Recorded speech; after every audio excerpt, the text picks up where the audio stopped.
In a move that has sparked widespread concern in Hollywood and global film industries, former President Donald Trump has proposed an unprecedented 100% tariff on all films produced outside the United States.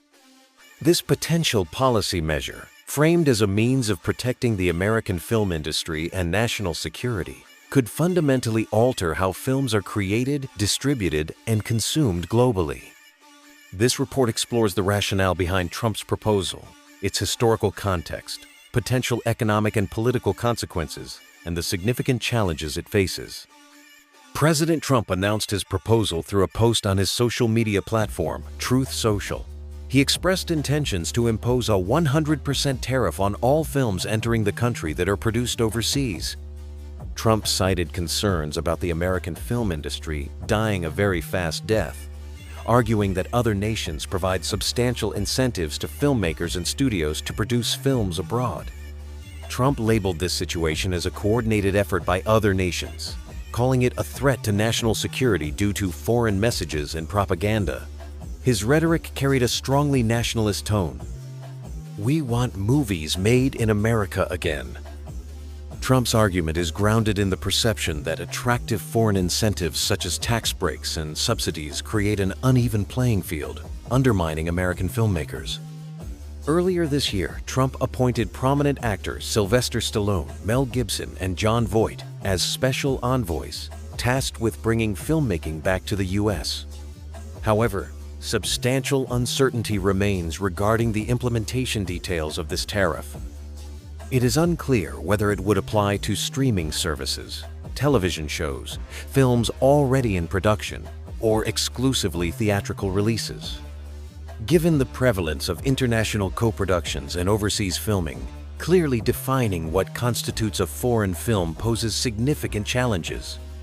This ambiguity creates considerable instability within the industry, potentially leading studios to halt projects while awaiting policy clarifications. No direct historical precedents exist specifically targeting the film industry with such tariffs. Nevertheless, tariffs have historically been used in the U.S. to protect developing domestic industries and as tools in trade wars, frequently triggering retaliatory measures. Trump's current proposal aligns with this broader historical trend of leveraging tariffs to safeguard the domestic market.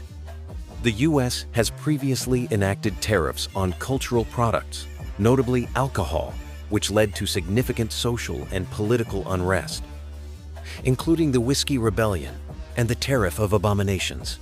More recent trade disputes involving European wines and spirits during Trump's earlier administration prompted retaliatory tariffs on American whiskey, illustrating how tariffs on cultural products can lead to profound economic and diplomatic consequences. Trump's proposed tariff could significantly complicate U.S. relations with nations known for vibrant film industries that attract American productions through various incentives such as Canada, the UK, Australia, and New Zealand. Officials from these nations have already expressed deep concerns and indicated intentions to defend their film industries. The proposal could be perceived as an aggressive protectionist measure, undermining international collaboration in filmmaking and broader trade relationships. China, for instance, previously reduced imports of American films in response to U.S.-imposed tariffs.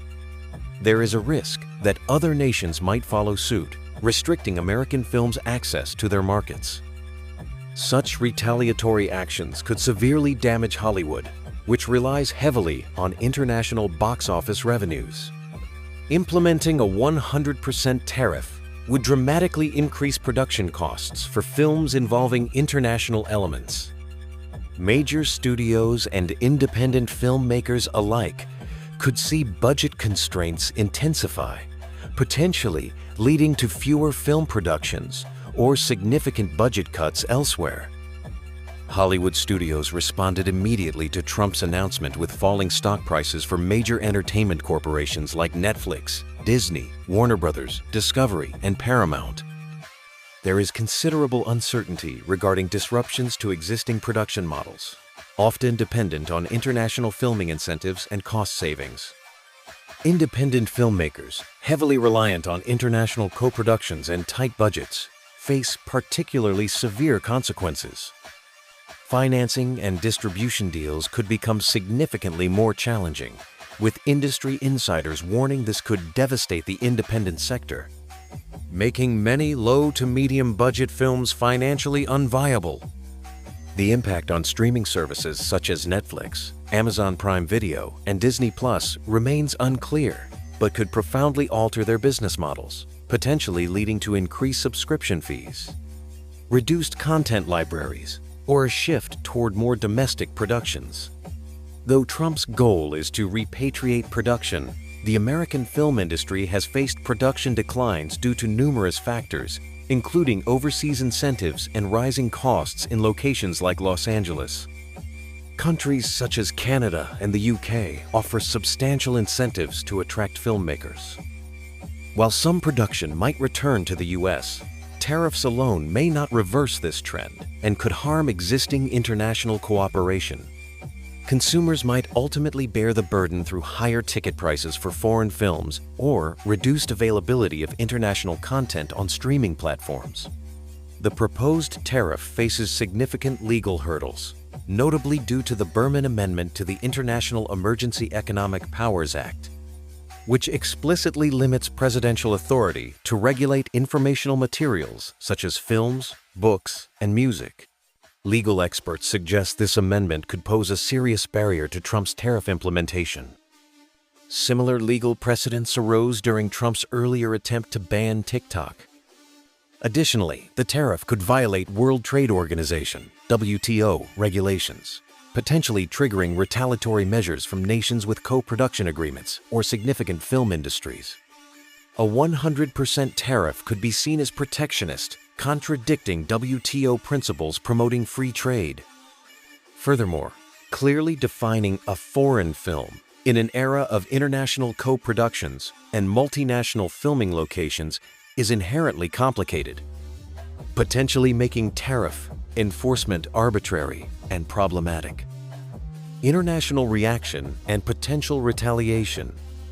Film industries and government officials from Canada, the UK, Australia, and New Zealand have expressed serious concerns about Trump's proposal. These nations have reiterated commitments to protecting their thriving film sectors and supporting industry freelancers. They perceive Trump's proposal as a direct threat and are likely to resist strongly. There is a realistic possibility that affected countries will introduce reciprocal tariffs on American films and television shows, severely damaging Hollywood's international revenues. A trade war within the film industry could result in losses for all involved, reducing the global exchange of cultural content and potentially increasing costs for global consumers. Rather than imposing tariffs, industry groups like IATS and various legislators have recommended focusing on federal tax incentives to encourage filming within the U.S. States such as California have already proposed enhancing their incentives. Financial incentives for domestic productions may offer a more effective, less disruptive approach to supporting the U.S. film industry. Other potential solutions include international co-production agreements, infrastructure subsidies, and workforce development programs to cultivate skilled domestic talent. Trump's proposal for a 100% tariff on foreign films has ignited uncertainty and concern globally. Although aimed at protecting American filmmaking from foreign competition, the proposal faces significant legal challenges, potential international tensions, and substantial economic repercussions. Alternative methods, such as tax incentives, may present a more viable solution, avoiding the negative impacts associated with tariffs. Whether this proposal becomes reality and how it ultimately reshapes the global film landscape remains to be seen. However, it has undeniably sparked critical debate on the future of filmmaking, international trade, and government's role in protecting domestic industries in an increasingly globalized world.